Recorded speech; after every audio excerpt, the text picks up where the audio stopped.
Bismillahirrahmanirrahim. Assalamualaikum warahmatullahi wabarakatuh. Kisah ke-7, kisah Sayyidina Ali radhiyallahu anhu ketika melewati sebuah kuburan. Syekh Kumail rahmatullah alaih berkata, suatu hari aku berjalan bersama Sayyidina Ali radhiyallahu anhu hingga tiba di sebuah hutan. Lalu Sayyidina Ali radhiyallahu anhu mendekati sebuah kuburan sambil berkata, wahai penghuni kubur, wahai penghuni tempat sunyi, wahai yang tinggal sendirian di tempat yang menakutkan, bagaimanakah kabar dan keadaanmu? Kemudian Sayyidina Ali radhiyallahu anhu berkata, adapun kabar kami di sini, hartamu telah dibagi-bagikan setelah kepergianmu, anak-anakmu telah menjadi yatim, dan istri-istrimu telah menikah lagi. Inilah berita kami, ceritakanlah sedikit tentang kalian. Seraya menoleh kepadaku, ia berkata, wahai Kumail, seandainya mereka boleh dan dapat berbicara, mereka akan berkata, sebaik-baik bekal ialah takwa. Setelah berkata demikian, ia menangis, wahai Kumail, kubur adalah tempat menyimpan amal dan kita akan mengetahuinya ketika mati. Dari kitab Muntakab. Faedah. Amal baik atau buruk seseorang akan tersimpan di dalam kubur bagaikan tersimpan di dalam kotak. Banyak hadis yang menjelaskan bahwa amal baik akan datang berupa seseorang yang tampan. Ia akan menjadi sahabat dan penghibur si mayit. Sebaliknya, amal buruk akan datang berupa sesuatu yang buruk rupa, busuk, dan hanya akan menambah kesengsaraan mayit. Sebuah hadis menyebutkan 3 hal yang mengiringi manusia sampai ke kuburnya, yaitu hartanya sebagaimana kebiasaan Arab jahiliyah, keluarganya, dan amal perbuatannya.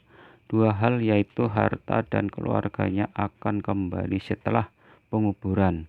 Yang tinggal bersamanya hanyalah amal perbuatannya.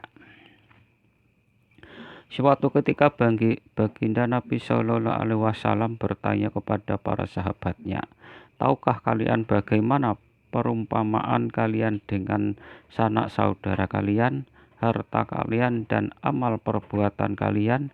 Atas keinginan para sahabat, baginda Nabi Shallallahu Alaihi Wasallam bersabda, perumpamaannya bagaikan seseorang yang memiliki 3 saudara.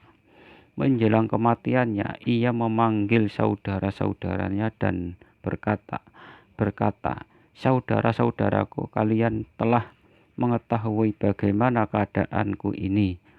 Maka bantuan apakah yang dapat kalian berikan kepadaku saat ini? Saudaranya yang pertama menjawab, aku akan merawatmu, aku akan mengobatimu, dan aku akan melayani segala keperluanmu. Jika kamu meninggal dunia, aku akan memandikanmu, mengkapanimu, memikulmu, dan menguburkanmu. Lalu aku akan senantiasa mengingat kebaikanmu. Baginda Nabi Shallallahu Alaihi Wasallam bersabda, saudara seperti ini adalah sanak saudara dan keluarganya. Kemudian pertanyaan yang sama diajukan kepada saudaranya yang kedua. Lalu ia menjawab, aku akan bersamamu selama engkau masih hidup.